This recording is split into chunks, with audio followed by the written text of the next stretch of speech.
It is the most documented missing person case in modern history, a mystery that has haunted the world for nearly 20 years. But behind the headlines and the public appeals, there is a story that has remained buried in the official archives of the Portuguese police. It is not a story about what was seen, but about what was deleted. On the morning of May 4th, 2007, just hours after the alarm was raised, investigators discovered a disturbing anomaly in the digital evidence. The mobile phone records of the group did not match the network logs. Calls made during the chaotic search had vanished from the devices. Text messages sent in the middle of the night had been erased. Who deleted them? Why was it necessary to hide communications in the midst of a panic? And what secrets might those missing seconds hold?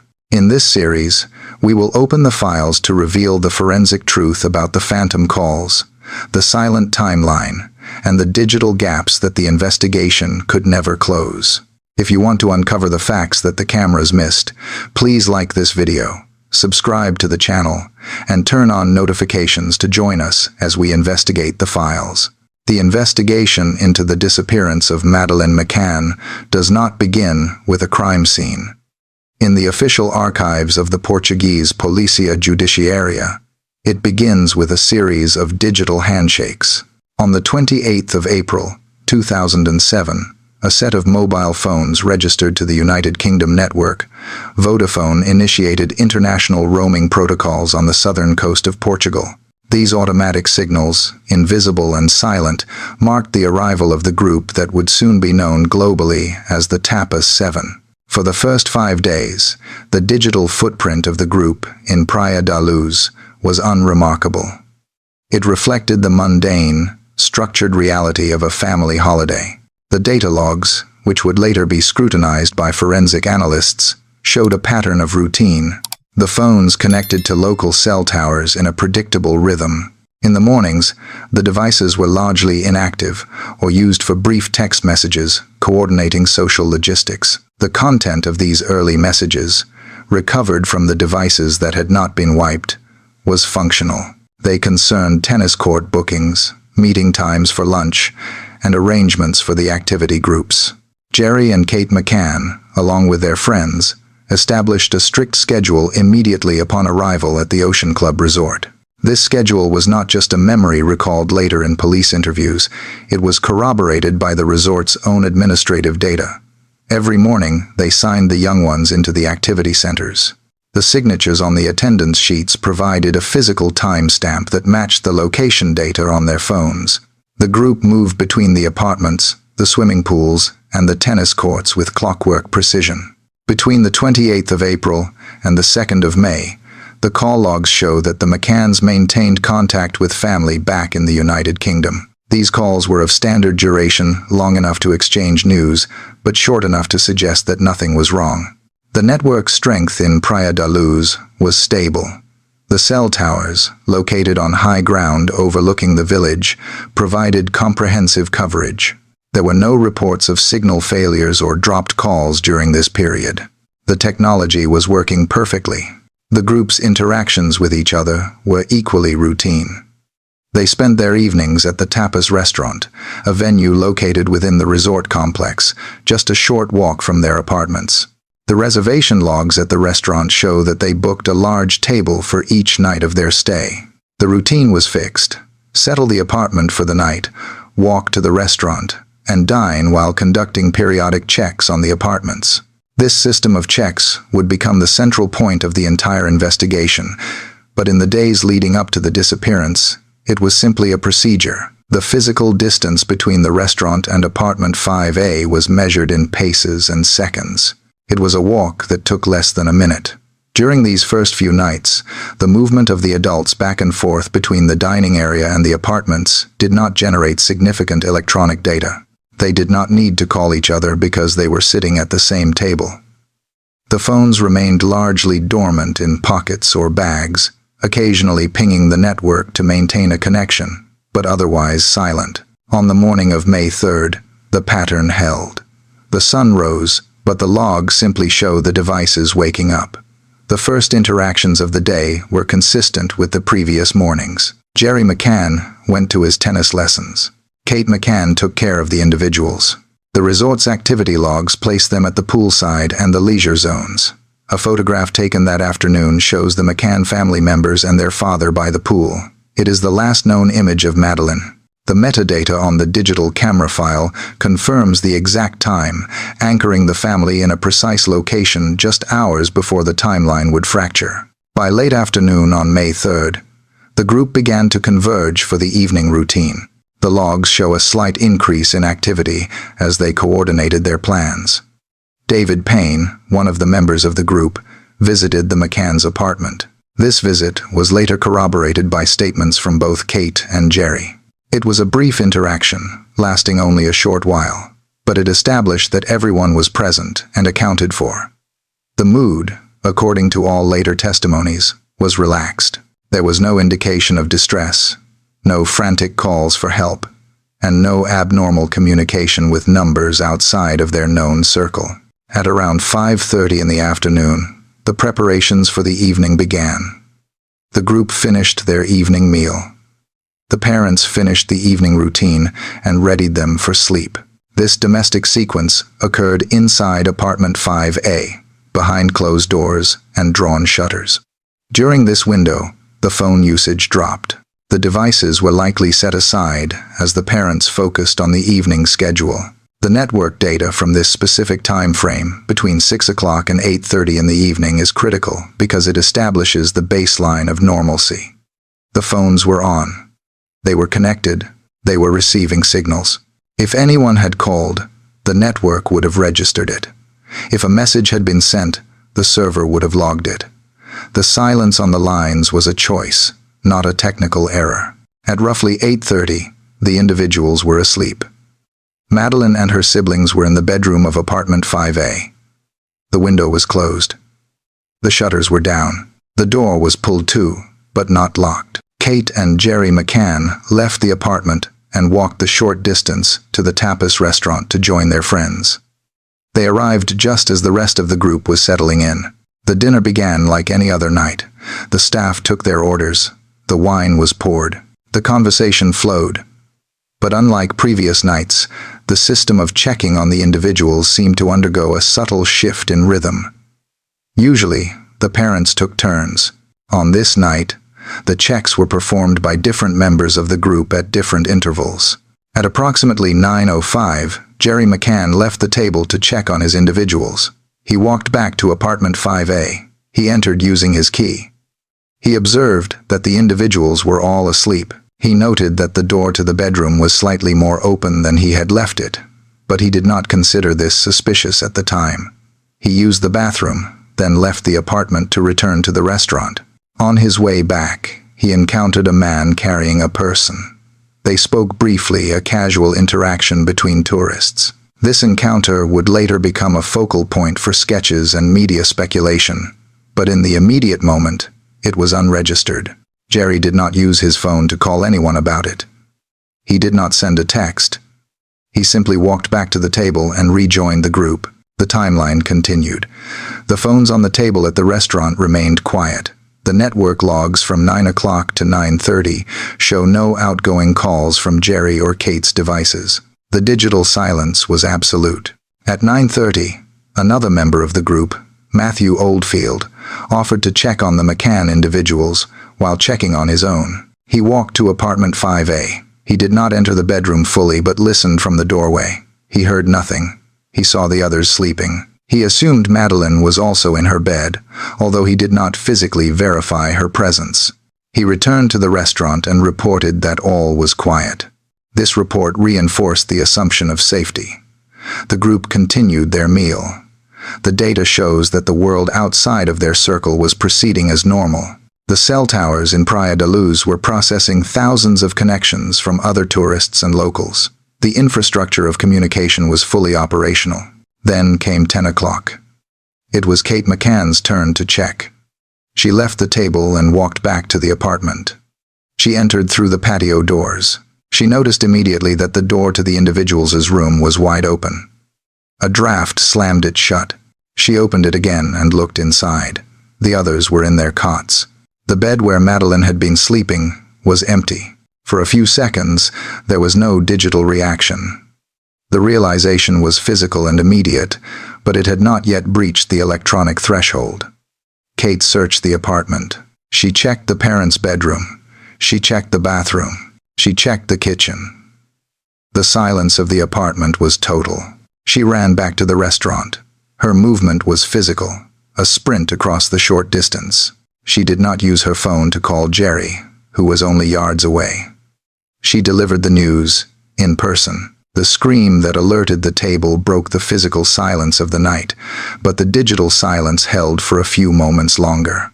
It was only after the alarm was raised that the phones were snatched from tables and pockets.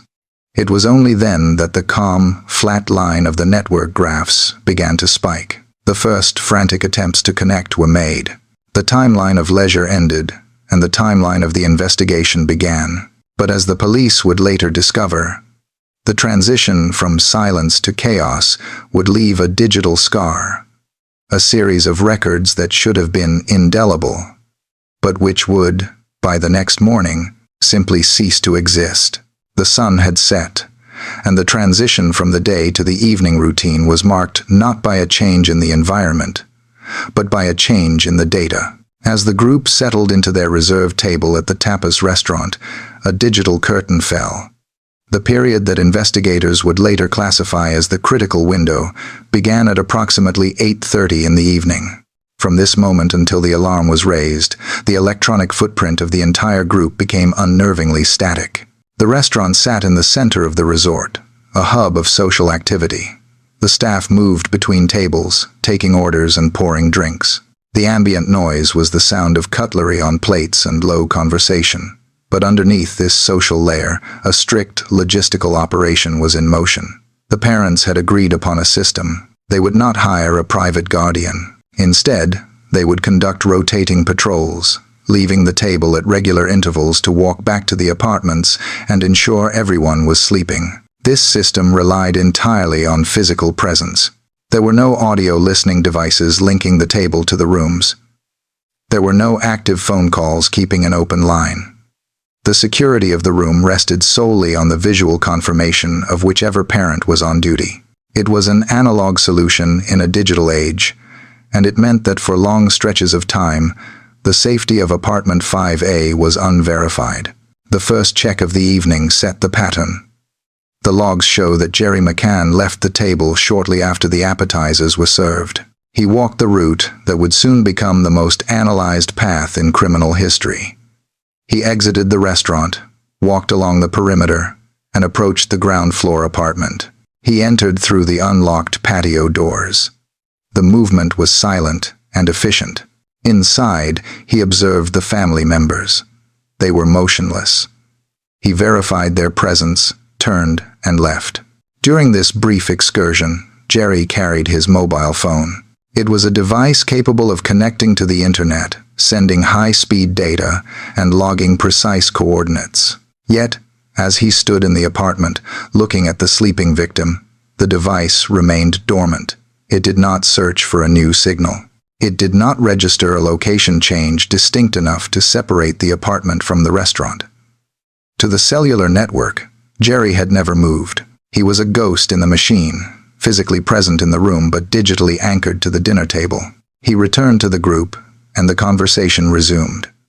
The mood was light. Witnesses at nearby tables later described laughter and normal holiday chatter. The group was relaxed. They were doctors and professionals, accustomed to schedules and responsibilities, even on vacation. They ate, they drank, and they waited for the next slot in the rotation. The timeline moved to 9:30. It was now the turn of Matthew Oldfield.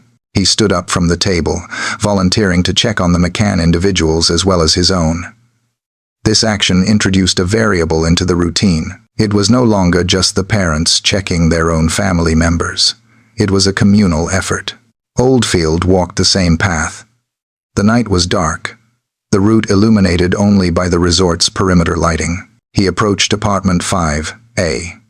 He found the patio doors open, just as Jerry had left them. He stepped inside. The silence of the room was heavy. He did not go all the way in. He paused, listening for the sound of breathing, for the rustle of sheets. He saw the siblings in their beds. He assumed, based on the silence and the stillness of the room, that Madeleine was also asleep in her bed. He did not walk over to check. He did not lean over the pillow. He turned around and walked back out. This moment, this specific decision not to verify visually, created a schism in the timeline. In the physical world, Oldfield returned to the restaurant and reported that all was well. He told the table that the individuals were sleeping. This statement became the accepted truth. The group believed the individuals were safe because they had been told they were safe. But in reality, the status of the room at 9:30 remained an unknown variable. Had she been there? Had she already been taken? The lack of a physical confirmation meant that the timeline of the disappearance could technically stretch back much further than anyone realized. And again, the digital record offered no help. Oldfield's phone, like Jerry's, offered no clues. There were no texts sent during his walk. No incoming calls were answered. The cell towers stood watch over the resort, recording the traffic of hundreds of other tourists.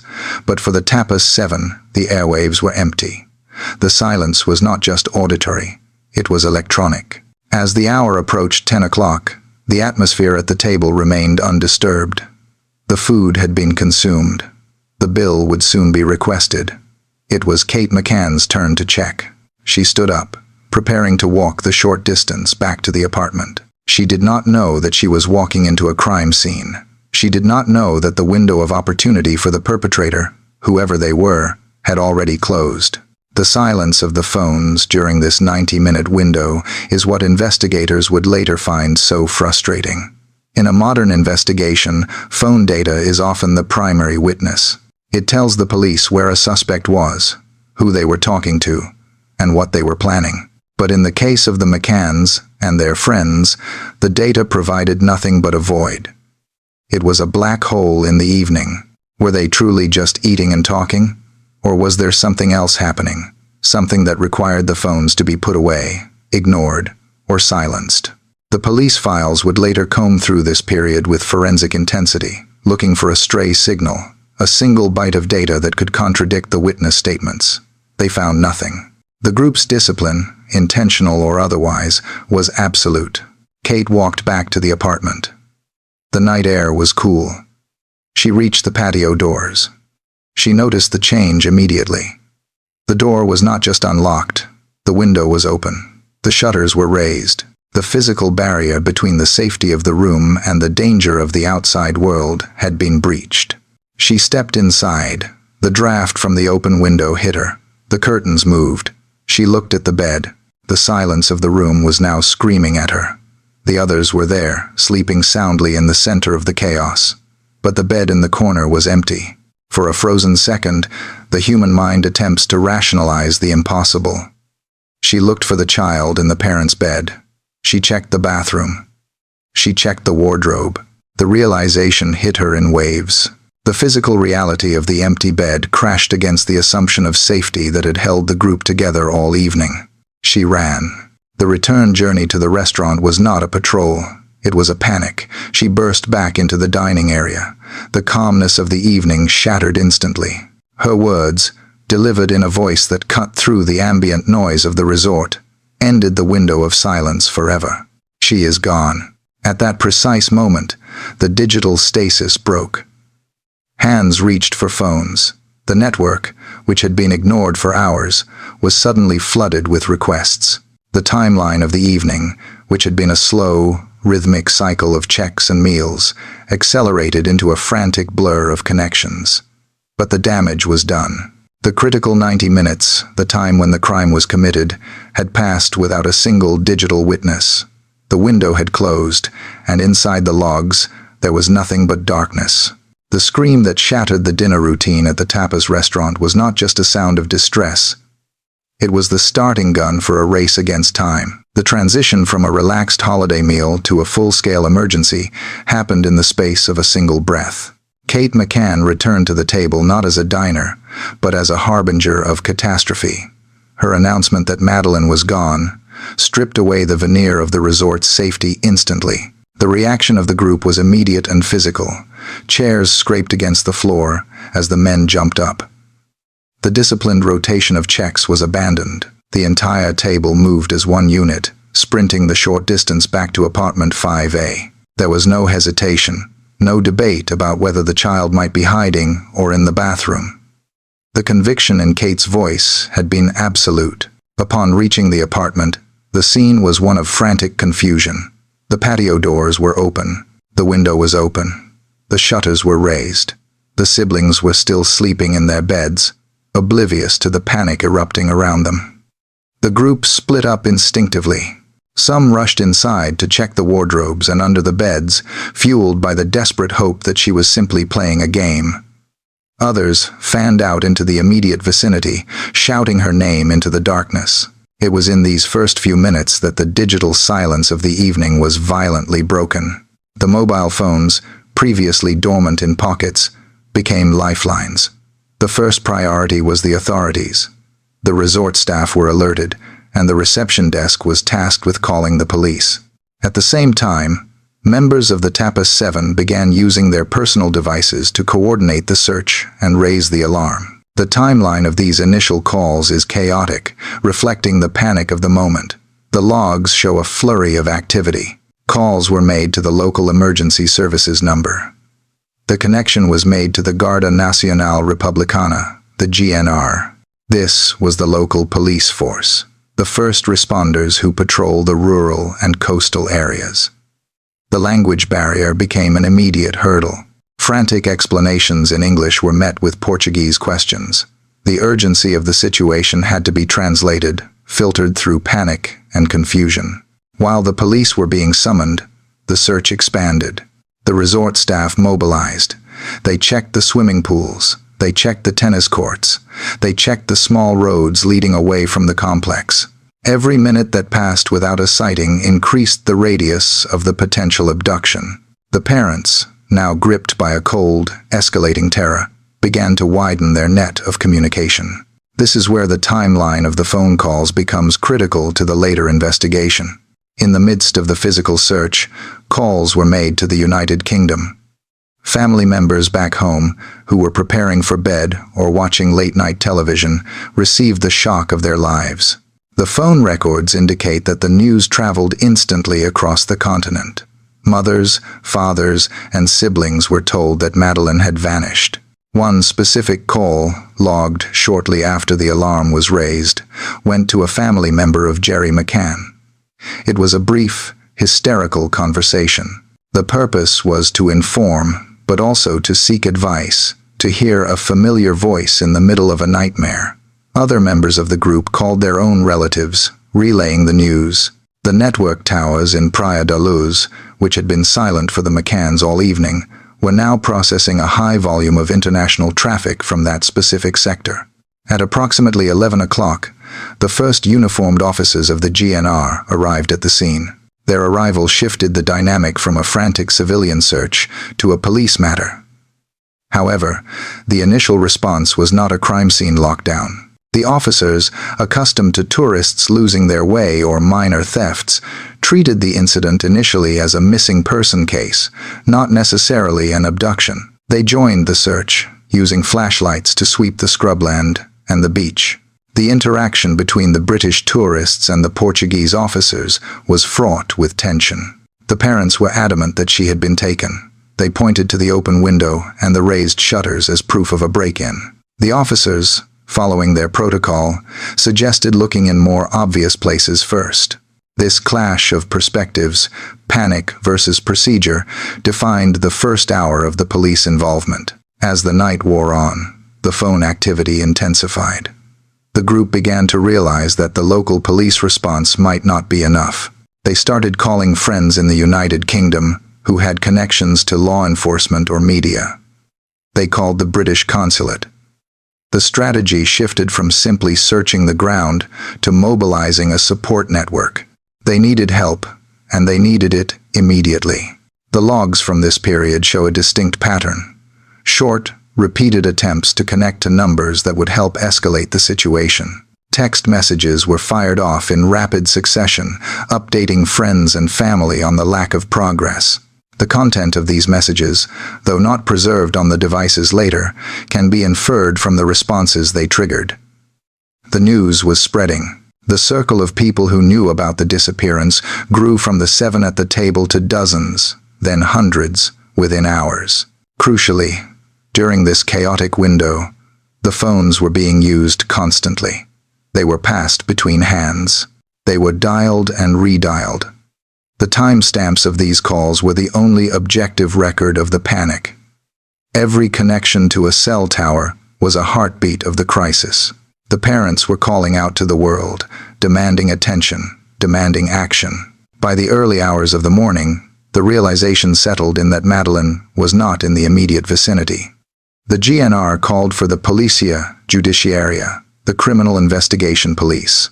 This marked the escalation the parents had been pleading for. But as the investigation would later reveal, the frantic digital footprint of this first night, the hundreds of signals sent into the ether, would become a source of profound confusion. When the dust settled and the analysts looked back at this night, they would expect to see a perfect mirror of these events in the phone logs. They would expect to see every desperate call to family, every coordination call between the friends, every attempt to reach the consulate perfectly preserved in the handset memories. But that is not what they would find. The frantic energy of the initial signal, so vivid in the memories of those present, would prove to be completely absent from the digital record, leaving a gap where there should have been a scream. The transition from a chaotic search to a criminal inquiry occurred in the gray hours of the morning. While the local police had spent the night sweeping the perimeter with flashlights and hope, the arrival of the Policia Judiciaria signaled a profound shift in methodology. These were not uniformed patrol officers tasked with keeping the peace.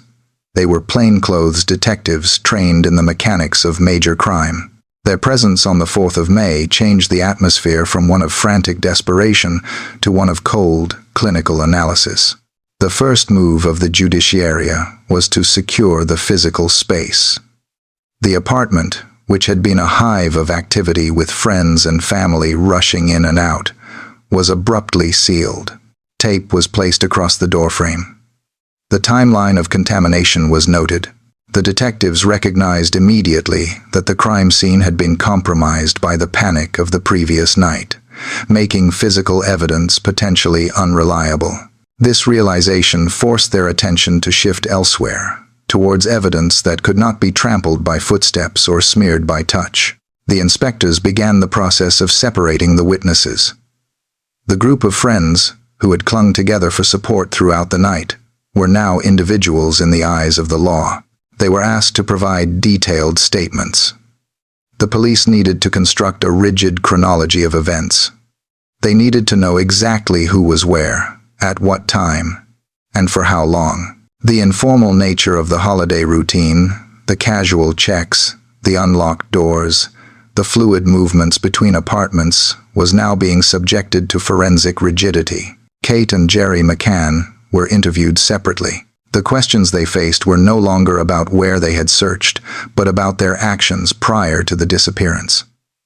The detectives probed the logic of their evening. They asked about the decision to leave the apartment unattended. They asked about the mechanics of the checking system. They asked about the locks on the doors and the position of the shutters. Every answer was recorded, typed into the official process files that would grow to thousands of pages. As the morning progressed, the investigation expanded its scope.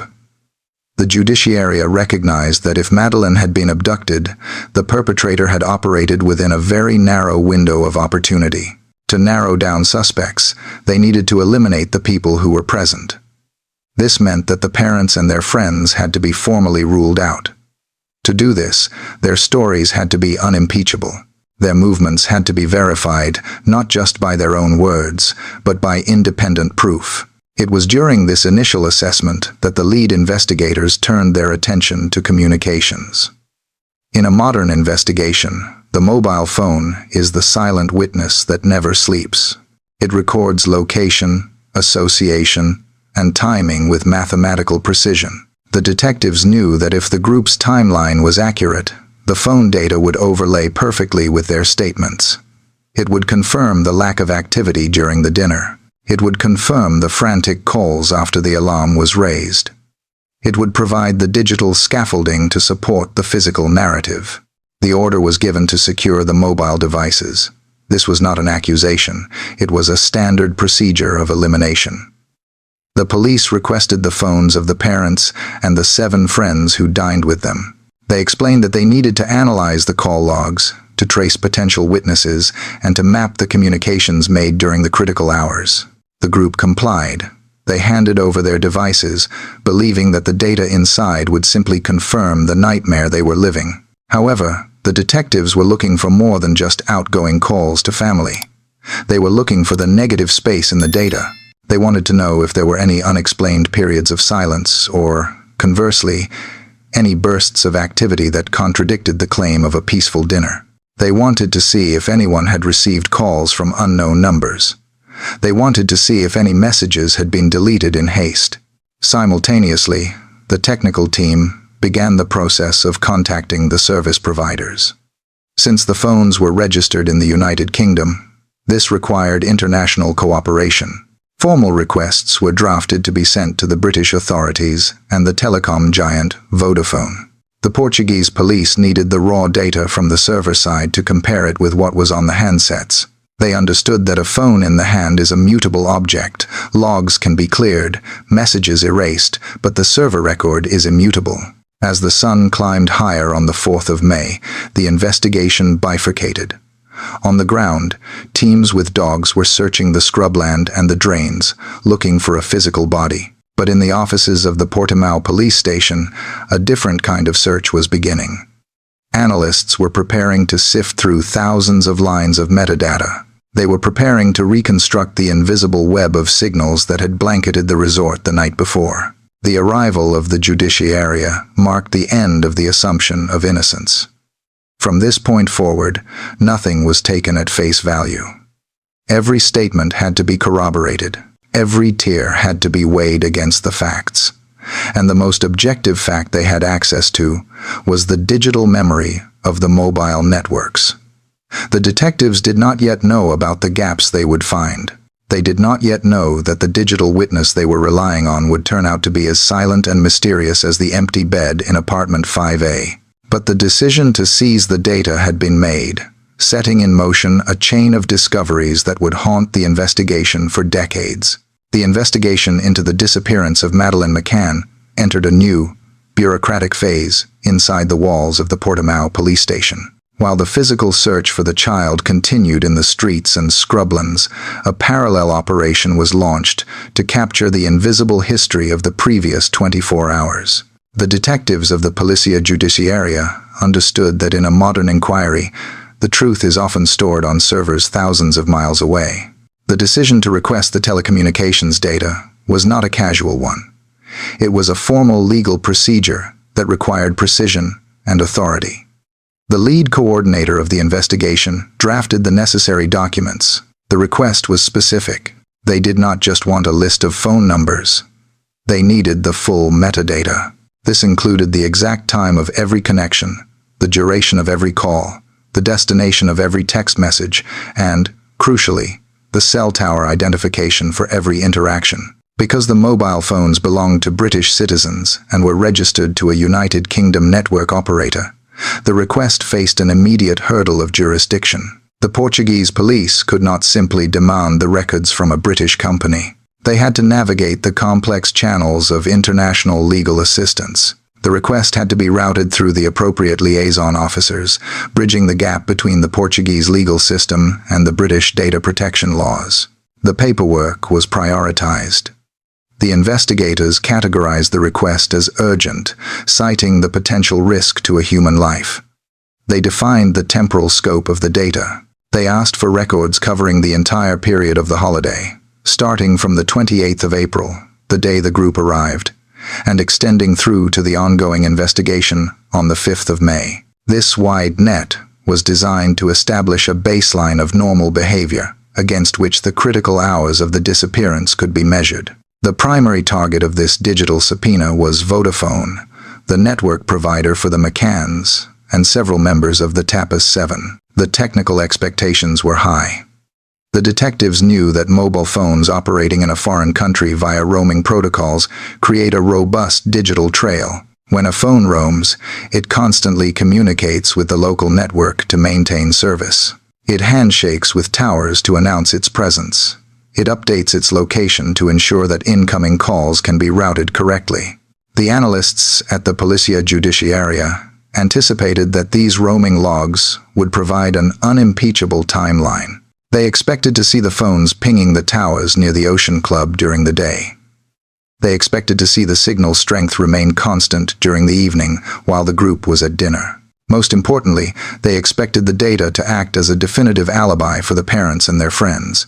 If the phones were dormant and located near the restaurant during the critical window, it would support their statements. If a phone showed movement or activity that contradicted the physical timeline, it would become a primary lead. The request also included a demand for the content of text messages, although the investigators knew this was technically difficult to retrieve retrospectively. Voice recordings were impossible, as they are not stored by operators, but the envelope of the calls, the who, when, and where, would be preserved in the billing systems. The police wanted to know who the group was communicating with. Had there been any calls to unknown Portuguese numbers? Had there been any contact with car rental agencies or real estate agents? Every number in the call log would need to be identified and vetted. As the request was transmitted to the United Kingdom, a period of waiting began. The physical handsets had already been seized and were sitting in evidence bags. But the police knew that the device memory was fallible. Users can delete call history. Users can erase messages, but the network operator's log is immutable. It is an automated ledger that cannot be altered by the subscriber. This belief in the integrity of the server data gave the investigators confidence. They believed that the answer to the timeline was coming, sent via secure transfer from the Vodafone headquarters. The liaison officers facilitated the exchange. They impressed upon the British telecom authorities the gravity of the situation. The world was watching. The media pressure was mounting. The investigation could not afford delays caused by red tape. The response from the United Kingdom was cooperative. The data extraction process began. Technicians at the service provider started pulling the raw logs, filtering for the specific international mobile subscriber identity numbers associated with the group. Back in Portugal, the investigation team prepared for the arrival of this information. They set up their analysis software. They prepared charts and timelines, ready to plug in the data points. They treated the incoming file as the master key. It would either lock the timeline in place or blow it apart. The assumption in the room was that the data would be complete. There was no reason to suspect otherwise. Telecommunication systems are built on redundancy and accuracy. A call made is a call billed. A text sent is a text logged. The investigators did not know, as they filed the paperwork and waited for the transfer, that the data they were about to receive would bring more questions than answers. They did not anticipate the gaps.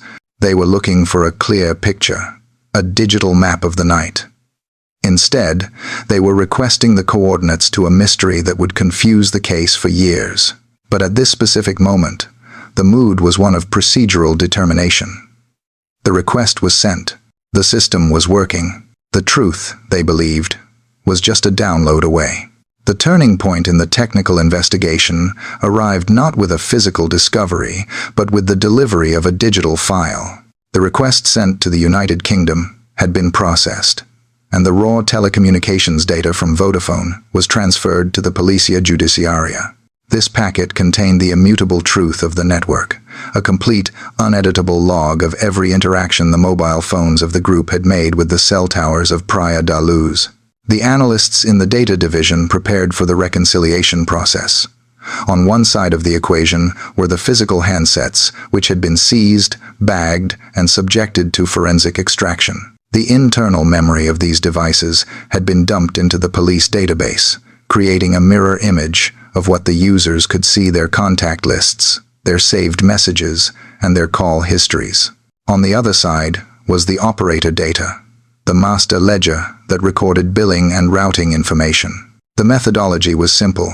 The technicians would run a cross-reference algorithm. They would match every entry in the operator's log with a corresponding entry on the handset. If the timeline was accurate and the devices had been used normally, the two lists would be identical. Every call billed would be a call logged in the history. Every text transmitted would appear in the sent folder. The process began with the days leading up to the disappearance. The 28th, 29th, and 30th of April aligned perfectly. The calls made to family members back home appeared on both the network bill and the phone screens. The short, operational texts between the group members were present in both datasets. The system was working. The synchronization between the British SIM cards and the Portuguese roaming network was flawless. But as the analysts scrolled forward to the critical dates, the symmetry broke. It started with a single anomaly. The operator's log showed a connection. It registered a specific time, a specific duration, and a specific destination number. The cell tower data confirmed the device was active and connected. However, when the analysts looked at the extraction from the physical phone, that entry was missing. There was a gap in the timeline. The call had happened, the network proved it, but the record of it had been erased from the device. The technicians initially considered a glitch. Roaming data can sometimes be delayed or fragmented. They reran the comparison. They checked the time zone settings to ensure there wasn't a 1-hour discrepancy between the British and Portuguese systems. The discrepancy remained. The call was there, and then it was not. As they continued to map the evening of May 3rd and the morning of May 4th, the pattern became undeniable. It was not an isolated error. There were multiple instances where the network recorded activity that the phones did not.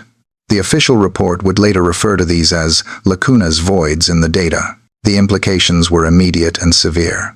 A missing record on a digital device usually implies one of two things: a catastrophic system failure or a manual deletion. The technicians checked the health of the devices. The phones were functioning correctly. The batteries were charged. The operating systems were stable. There was no evidence of a crash that would have wiped data arbitrarily. This left the investigation with a troubling conclusion. Someone had held the devices, someone had accessed the call logs, and someone had pressed the delete button. The discrepancies were not random. They were clustered around the most significant period of the case. The clean, unbroken history of the holiday had been tampered with exactly when the timeline became vital. The analysts generated a new report. This one did not just list calls. It listed absences. It highlighted the seconds and minutes where the digital witness had been silenced. They printed the spreadsheets, marking the rows where the operator said yes and the phone said nothing. The investigation had been looking for a kidnapper, but the data was now pointing towards a deliberate manipulation of the timeline by those who held the phones. The discrepancy was no longer a technical issue. It was a piece of evidence. The investigation narrowed its focus to the specific nature of the missing data. The detectives needed to understand not just that calls were deleted, but which calls were deleted. The phantom logs entries that existed only on the network server became the primary obsession of the technical team. The timeline of these deletions was specific. The first set of inconsistencies appeared in the hours immediately following the raising of the alarm. The network data showed that in the chaos of the night, amidst the screaming and the searching, the phones were connecting to the network. This was expected. What was not expected was that some of these frantic connections would later vanish from the memory of the devices. One specific instance involved a call made late on the night of May 3rd. The Vodafone log recorded an outgoing connection to a number in the United Kingdom. The duration was short, suggesting a brief exchange or a voicemail. The tower data placed the phone in the immediate vicinity of the Ocean Club. Yet, when the police examined the call list on the handset, this event was gone. The calls surrounding it, calls to the police, calls to other friends were often present, but this specific connection had been excised. The pattern repeated in the early hours of May 4th. As the sun rose and the search turned desperate, the operator logs showed a flurry of activity. The phones were pinging the towers, sending and receiving data, but the handset history presented a sanitized version of events. It was as if a filter had been applied, preserving the calls that fit a certain narrative while removing others. The investigators analyzed the destination numbers of these phantom calls. They were not to strange, unknown criminals. They were not to Portuguese numbers that would suggest contact with an abductor. They were, in many cases, to known contacts, family members, friends, and voicemails. This deepened the mystery. Why would a parent or a friend, in the midst of the worst panic of their lives, take the time to selectively delete a call record to a relative? The technical analysis ruled out the possibility that the phones simply ran out of space. Modern SIM cards and handset memories store hundreds of records before overwriting the oldest ones. The deletions were recent. They were intentional. The timestamp of the deletions themselves could not be recovered. The phones did not log when a record was erased, only that it was no longer there. The concept of selective silence began to form in the minds of the detectives.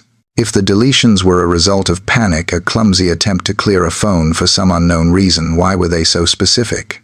Why were some calls left untouched? The precision suggested a conscious decision-making process. It suggested that in the hours after Madeleine vanished, amidst the hysteria, there was a moment of cold, rational management of information. The phantom calls also included text messages. The operator logs showed SMS data packets being transmitted. The billing system recorded the cost of sending the message. But the sent folders on the devices were empty for those specific timestamps. The content of these messages was lost forever. The investigators could see the digital envelope traveled through the air, but the letter inside had been shredded. The detectives had to ask themselves what those messages contained. Were they updates on the search? Were they pleas for help? Or were they coordination efforts that the senders did not want the police to see?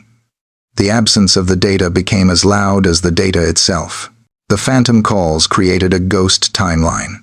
The official statements given by the group laid out a sequence of events. We did this, then we did that. But the phantom calls suggested a parallel layer of activity that was never mentioned in the interviews. The police were now investigating two nights, the one described in the statements and the one hinted at by the gaps in the phone records. The divergence between the two was the space where the suspicion began to grow. The phantom calls were proof that the police did not have the full story, and the only people who could fill in the blanks were the ones who had pressed delete. The investigation into the missing phone data moved from the raw spreadsheets of the operator to the sophisticated visualization tools of the Policia Judiciaria. The detectives employed a specialized software program known as Analyst's Notebook. This digital tool was designed to ingest thousands of lines of metadata and convert them into a visual map of associations. It turned the abstract rows of times and dates into a spiderweb of connections, linking the devices of the TAPA 7 to each other and to the outside world. The technicians fed the Vodafone records into the system. On the screen, icons represented each member of the group. Lines of varying thickness appeared between them, representing the frequency and duration of their communications. The software allowed the investigators to scrub through the timeline, watching the web of contacts evolve day by day. From the 28th of April to the 2nd of May, the visual pattern was consistent and sparse. The lines connecting the group were thin and infrequent, reflecting the casual coordination of a holiday. The connections to the United Kingdom were stable. The network diagram looked exactly as a holiday profile should look, but when the timeline slider was moved to the 3rd of May, the visualization changed violently. The software highlighted the discrepancies immediately. The analysts had programmed the system to flag orphan records data points that existed in the provider's log, but had no matching entry in the handset extraction. On the screen, these appeared as broken links. The operator's data showed a line connecting a phone to a recipient, but the phone's own internal logic denied the connection existed. The focus of the analysis shifted to the mechanics of these deletions. The police needed to determine if this was a result of a system setting or a human action. They brought in technical experts to review the specific models of the mobile phones used by the group. They tested the message storage capacity. They tested the call history limits. The findings were conclusive. The devices had ample memory.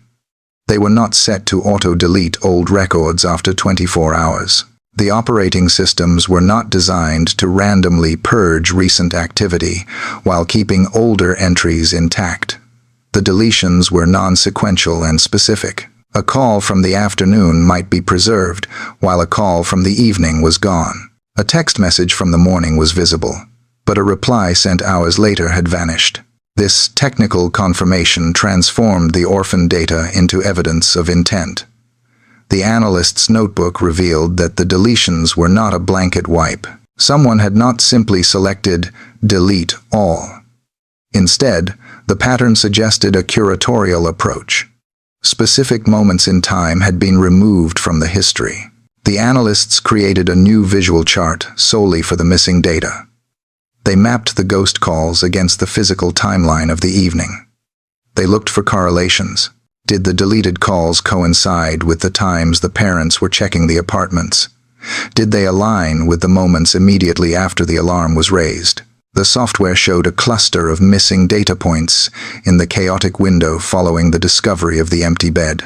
The police also analyzed the cell tower triangulation associated with these missing records.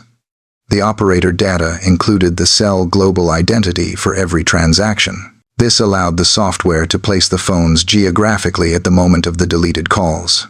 The results placed the devices firmly within the radius of the Ocean Club. There were no unexplained trips to distant towers. The phones, and by extension, their owners, were exactly where they claimed to be. This geographical consistency was a double-edged sword.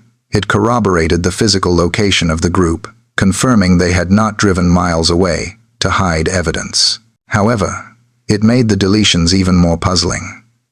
If the group was simply at the resort, calling family and police as any panic-stricken parent would, why was it necessary to erase the record of those calls? The technical analysis could prove where they were and what was missing, but it could not calculate why. The software had done its job. It had visualized the silence. Now, the detectives had to interpret it. The timeline of the investigation now zeroed in on the most critical window of all, the hours between 10 o'clock in the evening and 1 o'clock in the morning. This was the period of maximum intensity. The alarm had been raised, the search had begun, and the world of the McCanns had collapsed. It was also the period where the divergence between the witness accounts and the digital record became most acute. In the interview rooms, the members of the Tapa 7 described a scene of absolute pandemonium. They spoke of running between the apartments and the reception. They detailed the frantic attempts to contact the authorities. They listed the relatives they had called to break the devastating news. The narrative was one of continuous, desperate communication. However, when the investigators overlaid this narrative onto the phone data, they found a disturbing stillness. The gap in the night was not a total blackout, but a series of inexplicable voids. For example, the police expected to see a dense, uninterrupted log of outgoing calls starting immediately after 10 o'clock. They expected to see the phones lighting up the network board like a Christmas tree. Instead, the handset records showed sporadic activity. There were large chunks of time, 10 minutes here, 20 minutes there, where the phones appeared to be idle according to their own internal memories. The operator data, however, told the true story. It showed that the network was being accessed. The signals were flying back and forth. But the local record of this activity had been sanitized. The investigators focused on specific sequences. In one instance, a witness stated they had called a specific family member to tell them about the abduction.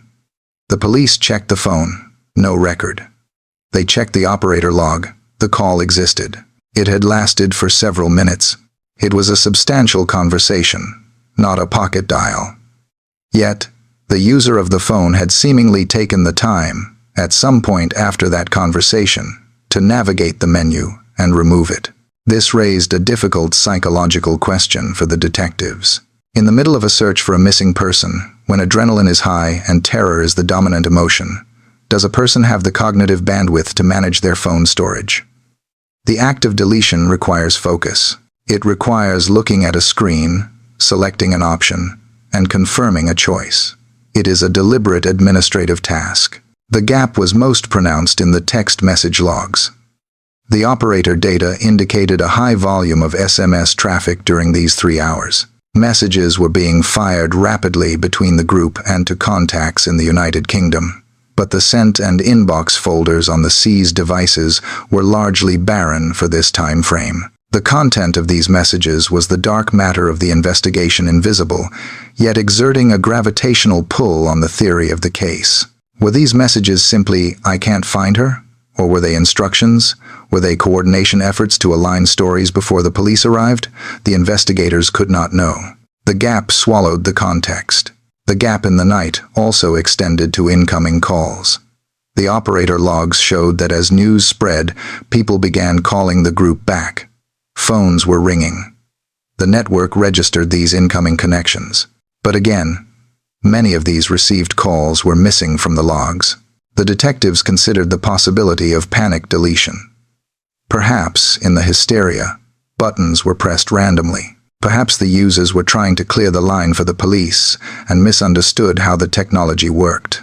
But the precision of the missing data argued against clumsy accidents. The contact lists were intact. The settings were unchanged. Only the history of that specific night had been altered. As the analysts looked at the timeline from 10 to 1, they saw a picture of 2 different nights. There was the night described by the humans loud, chaotic, and public. And there was the night recorded by the phones quiet, edited, and controlled. The police had to decide which version of the night to believe. The gap was not just a lack of data. It was a presence in the room, a silent assertion that something about the reaction to the disappearance had been hidden from the very first hour. While the analysis of the voice calls provided a timeline of connections, the investigation into the text messages opened a different, darker corridor of silence. Voice calls are fleeting. Unless recorded by a wiretap, they leave no trace of their content. A text message, however, is a digital artifact. It is designed to be stored, read, and retained. It occupies physical memory on a SIM card or handset. Therefore, the absence of text messages from the phones of the Tapas 7 was far more conspicuous than the absence of call logs. The technicians at the Policia Judiciaria turned their attention to the short message service protocol logs provided by Vodafone. The billing data was unequivocal. Throughout the evening of May 3rd and the frantic morning of May 4th, the cell towers in Praia da Luz had processed a significant number of data packets originating from the group's devices. These packets were small, measured in bytes, but they represented specific communications sent from one person to another. When the investigators opened the sent folders on the seized mobile phones, they found a digital wasteland. The messages that the billing system said existed were simply not there. The devices had been scrubbed. The implications of deleting a text message are different from deleting a call history. Clearing a call log can be seen as a general housekeeping action, but deleting specific text messages requires a more granular level of interaction. It implies that the content of the message, the specific arrangement of words sent at that specific moment, was deemed necessary to remove. The police were left to stare at the metadata. They knew, for example, that a message was sent from one phone to another at a specific time shortly after the alarm was raised. They knew the recipient received it. But because the message was gone from both the sender's and the receiver's devices, the content was lost forever. Was it a simple instruction like "come here"? Was it a question? Or was it something else? The forensic team attempted to recover the deleted data using deep extraction techniques. Flash memory, the type used in mobile phones, does not always destroy data immediately upon deletion. It simply marks the space as available for new data. However, due to the high volume of activity that occurred in the days following the disappearance, the hundreds of calls and texts that were preserved, the memory sectors had likely been overwritten. The ghost messages were irretrievable. This silence was particularly deafening regarding the coordination between the group members. The operator logs showed a web of texts flying between them in the hours after the police arrived. Yet, in the interview statements, the group insisted that their communication was done face-to-face or via voice calls. The existence of these silent texts suggested a secondary layer of conversation, a back channel that ran parallel to their public interactions. The investigators also noted the timing of the SMS deletions. They did not happen weeks later. The absence of the messages on the phones seized just a day after the event suggested that the deletion happened almost immediately. Who pauses in the middle of a missing child search to curate their sent items? This question hung over the investigation, unanswered. The missing messages phase of the inquiry highlighted the limitations of the technology of that era. Had this happened today, cloud backups might have saved the content. But in 2007, the text message was a fragile thing, existing only on the hardware in the user's hand. When that hardware was purged, the truth of those words evaporated, leaving only the billing record as a tombstone for the communication. As the technical mystery of the phones deepened, a new complication arose, this time within the physical architecture of the investigation itself. The Policia Judiciaria operates on paperwork. Every finding, every report, and every piece of evidence is compiled into the processo, the massive, bound case files that serve as the official memory of the inquiry. When the lead investigators sat down to synthesize the telecommunications data, they opened the binders containing the reports sent from the United Kingdom. These documents, printed on official letterhead, were supposed to be the comprehensive record of the Vodafone extraction. The detectives began to cross-reference the page numbers. They were looking for a specific sequence of data related to the cell tower triangulation. They reached the section where the data for the night of May 3rd should have been. The page numbering skipped. A wave of confusion swept through the room. The binder, which had been logged into evidence and secured in the archive, was incomplete. Specific pages, the pages that detailed the crucial location data for the time of the disappearance, were missing. This was not a digital error. It was a physical absence. The sheets of paper were simply not there. The immediate suspicion was bureaucratic incompetence. In a case of this magnitude, with thousands of documents flooding in from multiple countries, papers get misfiled. They get stuck in printers. They get left on desks. But the specific nature of the missing pages raised alarm. Of all the thousands of pages in the file, why were the ones pertaining to the critical time frame the ones that had vanished? The investigators launched an internal audit. They checked the intake logs. They checked the fax transmission receipts. They contacted the liaison officers in the United Kingdom to determine if the pages had been sent and lost, or if they had never been sent at all. The response from the British side added to the fog. There were indications that the data had been transmitted in full. This meant the loss had occurred on Portuguese soil, somewhere between the fax machine and the binder. The administrative void became a metaphor for the entire case. Just when a clear picture began to form, a piece of the puzzle would physically disappear. The police were forced to issue a formal request for duplicates. This delayed the analysis. It broke the momentum of the inquiry. Instead of chasing leads, detectives were chasing paper. When the duplicate pages finally arrived and were inserted into the file, the data they contained confirmed the earlier suspicions of gaps and inconsistencies. But the fact that they had gone missing in the first place sowed a seed of doubt. Was the file being tampered with? Or was the sheer weight of the investigation crushing the administrative capacity of the small police station? The administrative void created a sense of instability. It suggested that the solid ground of the investigation was actually shifting sand. If pages could vanish from a secure police file, what else could be lost? The missing text messages and the missing pages combined to create a narrative of omission. The police were trying to read a book where every 10th page had been torn out, and the characters in the story were refusing to fill in the blanks. The void was not just empty space, it was an active barrier to the truth. The investigation had established a digital dissonance. The operator logs in Portugal showed activity that the physical handsets denied. To resolve this conflict, the Policia Judiciaria had to expand the inquiry beyond their own borders. The phones used by the Tapas 7 were registered in the United Kingdom, and the vast majority of the calls and messages sent during the critical hours were directed to British numbers. The Portuguese detectives realized that to see the full picture, they needed to look at the other end of the line. The mechanism for this was the Commission Rogatory, a formal request for international judicial assistance. The Portuguese authorities drafted a series of requirements for the British police forces, specifically the Leicestershire Constabulary, who were managing the investigation on the home front. The objective was simple, but labor-intensive. Locate the recipients of the phantom calls and messages, seize their devices if necessary, or at least obtain their billing records to verify the communication. This phase of the investigation turned the inquiry into a mirror game. If a call was deleted from the sender's phone in Praia da Luz, it should technically still exist on the receiver's phone in Leicester or Glasgow. The detectives were looking for the digital reflection of the missing data. The liaison officers in the United Kingdom began the process of interviewing family members and friends who had been contacted on the night of May 3rd. They asked them to check their call histories.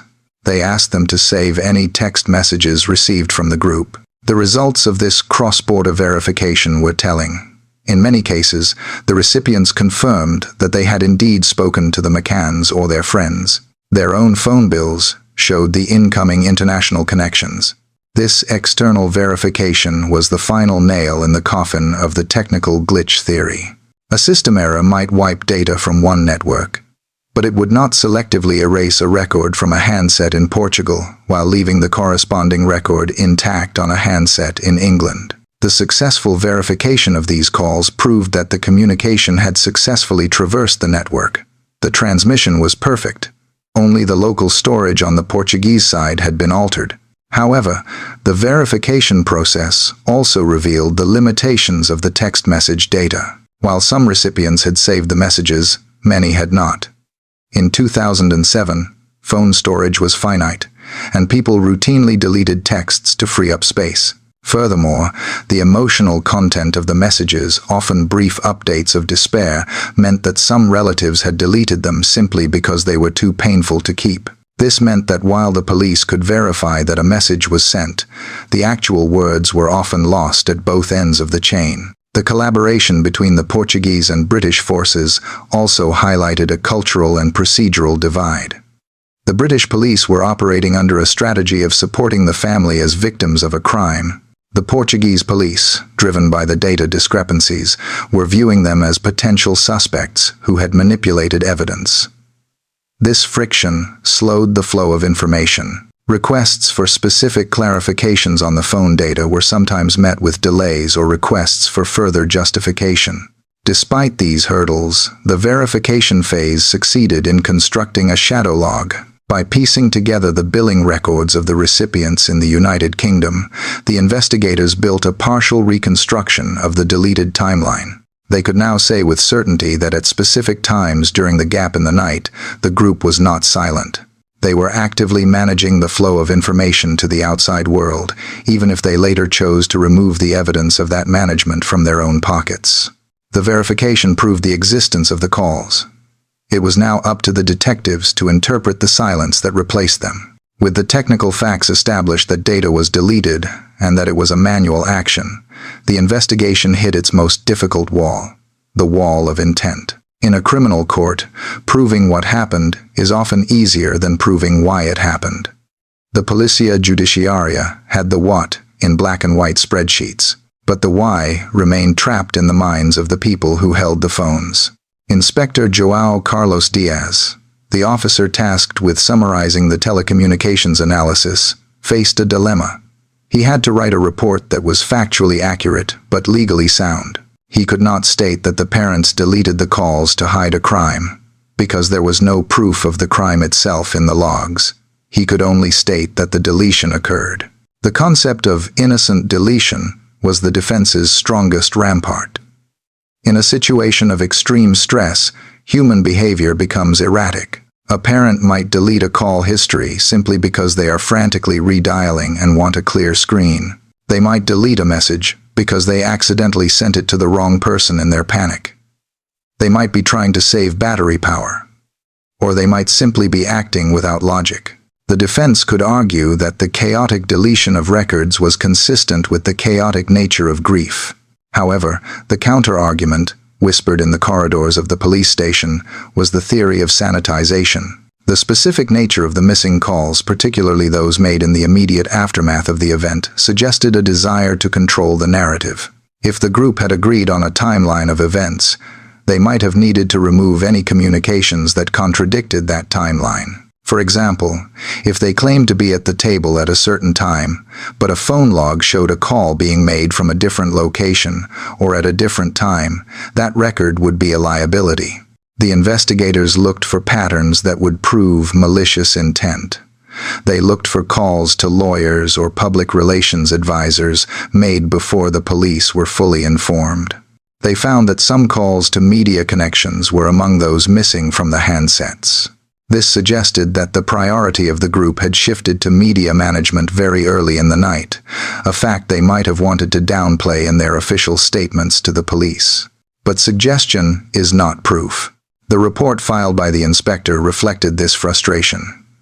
He used the phrase, "cannot be proven nor excluded." This legal terminology is the hallmark of a dead end. It meant that the police could not use the deleted data to arrest anyone, but they also could not use it to exonerate them. The deleted records sat in a gray zone of justice. The psychological profile of the group also played a role in the interpretation. These were doctors, professionals accustomed to high-pressure environments and precise record-keeping. The police found it hard to reconcile this professional discipline with the claim of accidental, chaotic deletion. A doctor does not accidentally delete a patient's chart. Did a doctor accidentally delete the timeline of their daughter's disappearance? The law requires certainty, and the phones offered only ambiguity. The deletion was a fact, but the motive was a shadow.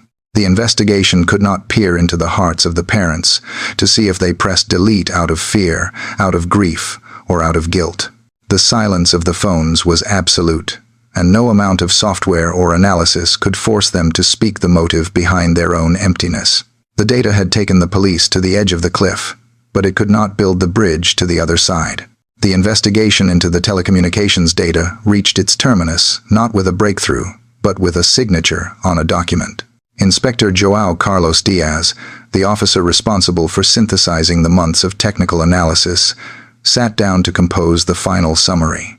The task before him was to reduce the complexity of the phantom calls, the missing texts, and the administrative voids into a single, legal conclusion. The report, dated within the second phase of the inquiry, was a study in careful language. The inspector could not allow speculation to enter the official record. He had to stick rigidly to what the binary code could prove.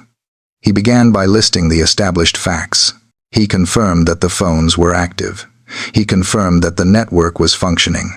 He confirmed the discrepancies between the operator's billing system and the handset memories. However, the core of the report dealt with the limitations of these facts. The document stated that while the deletion of records was undeniable, the authorship of that deletion could not be technically verified. A phone does not record the fingerprint of the person who presses the button. It does not record the time of the deletion, only the time of the original call. This technical gap meant that the police could not prove, beyond a reasonable doubt, who held the device at the moment the history was erased. The report also addressed the content of the missing communications. The inspector noted that without the text of the messages or the audio of the calls, the investigation was deaf. They knew the who and the when, but the what was gone. The inference that the group was coordinating a cover-up was strong, but inference is not evidence. The report had to admit that the content could theoretically have been innocuous, no matter how suspicious the deletion appeared. The final paragraph of the analysis was a concession of defeat. The inspector wrote that the available communications did not permit a complete reconstruction of events between 10 o'clock in the evening on May 3rd and 9 o'clock in the morning on May 4th. This sentence was the official closing of the digital window. It acknowledged that the primary tool of modern investigation, the mobile phone, had been rendered useless by the specific actions of the users. The file was closed. The binders containing the spreadsheets, the charts from the analyst's notebook, and the correspondence with the United Kingdom were boxed up. They were moved from the active desk to the archive. The hope that the phones would provide the smoking gun had evaporated. The data was preserved, but its power to speak was gone. The investigation moved on to other leads, other sightings, and other theories, leaving the silent phones behind as artifacts of an unsolved puzzle. Years turned into decades. The disappearance of Madeleine McCann became the most famous missing person case in modern history. The media circus moved on, the detectives retired, and the world changed. But inside the archives of the Polizia Giudiziaria, the digital footprint of that night remained frozen in time. The missing phone data became a ghost in the machine of the case. While the public debated sightings in Morocco or strangers in the street, the technical anomaly of the deleted logs sat quietly in the files. It was an echo of a silence that occurred on the very first night, a detail often overlooked in the noise of the global conversation. The significance of the phone data lies in its permanence. Human memory fades.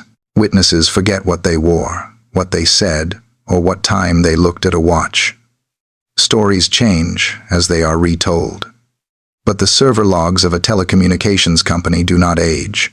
The entry that says a call was made at a specific second remains true forever. The entry that shows a text message was sent remains true forever. And the gap on the handset where that record should be remains an eternal contradiction. The gap in the night stands as a monument to the unknown. It is the space where the truth might have lived. If those text messages had been recovered, the entire trajectory of the investigation might have shifted. If those deleted calls had been heard, the timeline might have been locked down within days. Instead, the gap allowed for ambiguity. It allowed for endless theories to flourish, because the definitive timeline was broken. The legacy of the investigation is a lesson in the fragility of truth in the digital age. We assume that our devices capture everything, that we leave a permanent trail. But the case of the Tapas 7 proved that the trail can be swept. It proved that in the seconds between panic and police, history can be edited. Today, the phones themselves are obsolete. The technology has advanced beyond recognition, but the data they failed to yield is still the most haunting aspect of the inquiry. It is the what if that hangs over the entire affair. The police files tell a story of a search for a victim, but the phone files tell a story of a search for silence. The mystery of Madeleine McCann is defined by what is missing. The missing victim, the missing witnesses, and the missing evidence. The deleted phone records are the digital embodiment of that absence. They are the white noise at the center of the story. A static hiss that refuses to resolve into a clear picture.